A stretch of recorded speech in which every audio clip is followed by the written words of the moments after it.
4 বছরে নিজের সংসদীয় এলাকায় কাজের খতিয়ান তুলে একটি বই প্রকাশ করলেন বালুরঘাটের বিধায়ক তথা বিশিষ্ট অর্থনীতিবিদ ডক্টর অশোক লাহিড়ী। রবিবার বালুরঘাটে একটি অনুষ্ঠানের মাধ্যমে তিনি তার সীমাবদ্ধ ক্ষমতা দিয়ে এলাকার উন্নয়নের কাজের খতিয়ান তার পুস্তিকা মারফত তুলে ধরেন। এই 4 বছরে যাবতীয় রাজনৈতিক ও প্রশাসনিক বিরুদ্ধতা ও জটিলতাকে সরিয়ে প্রায় 3,80,00,000 টাকার বিধায়ক কোটায় তার প্রাপ্য টাকা তিনি তার বিধায়ক এলাকার মানুষের উন্নয়নের জন্য খরচ করতে পেরেছেন বলে তিনি তার পুস্তিকা প্রকাশ করে জানান। পাশাপাশি 26-এর নির্বাচনে তিনি কি ফের এই কেন্দ্র থেকে দাঁড়াবেন সে প্রশ্নের উত্তর এড়িয়ে গিয়ে বিধায়ক লাহিড়ী বলেন, এসব তার দল ঠিক করে থাকে, আজকের অনুষ্ঠানের সাথে ওই বিষয়ের কোনো সম্পর্ক নেই। Bureau report, crime press, Bengal news. এখন হ্যাঁ, এখনও টেনিওর আপনার 1 বছর বাকি আছে, তাহলে মাঝপথে এই বই প্রকাশ করতে হলো কেন? দেখুন, আমি অনেক জায়গায় কাজ করেছি।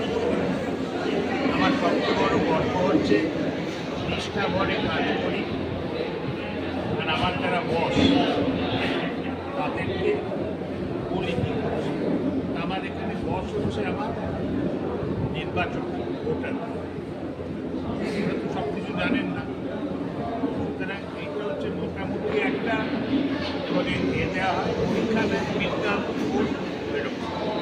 এইটা অন্যভাবে নেবেন না, এইটা হচ্ছে আমি দায়বদ্ধ বেশিরভাগ দেওয়ার। আর আমার চিরকালের গল্প হচ্ছে যে করি না নিষ্ঠা করে কাজ করি। এইখানে সব হিসেব আছে, প্রত্যেকটা টাকার হিসেব আছে, কোথায় খরচ হয়েছে, কী হয়েছে।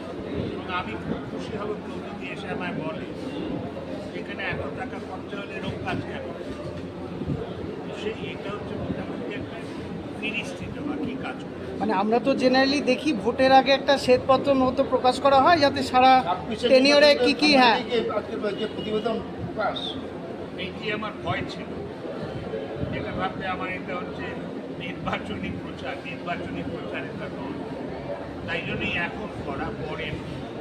এখন নির্বাচনের আগে করলে লোকে মনে করবে আমি টিকিট করছি, আমি টিকিট করছি না। এখনো 1 বছর বাকি রয়েছে।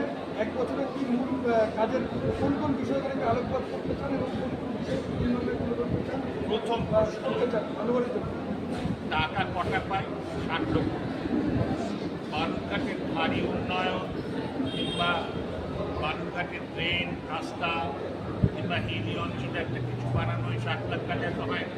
60 লাখ টাকা 4টে মণ্ডল, ভাত দিয়ে 4 দিয়ে 15 লাখ টাকা। বালুরঘাটে তো একটা ফ্ল্যাট কিনতে পারবেন না।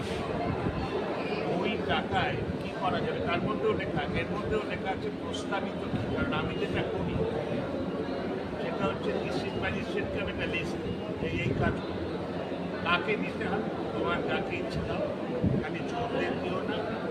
আমি কিন্তু চেঁচামেচি ওই ওর মধ্যে ফিরিস্তি রয়েছে যে আগামী বছরের সেটাও লেখা।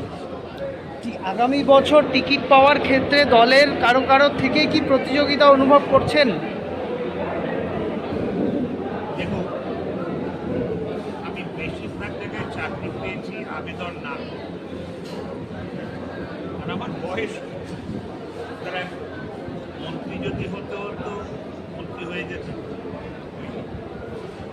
পয়সা বানাতে হলে পয়সা বানাতে পারত।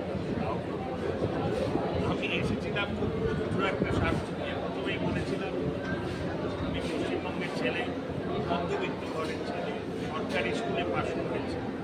আমার একটা কেমন দায়িত্ববোধ ছিল, এই সমাজ থেকে পেয়েছি অনেক, দেইনি, কী দিতে পেরেছি জানি না, চেষ্টা তো করেছি। আচ্ছা, এই পুস্তিকা প্রসঙ্গে আর একটা প্রশ্নে আসি, সেটা হচ্ছে তোমার আমার সকলেরই একটাই পছন্দ, মাদার্স চয়েস। ঘরে সুগন্ধি ভাত, প্রতিদিনের রান্নায় নিখুঁত স্বাদ, চাই উন্নত মানের চাল। তাহলে আর দেরি কেন?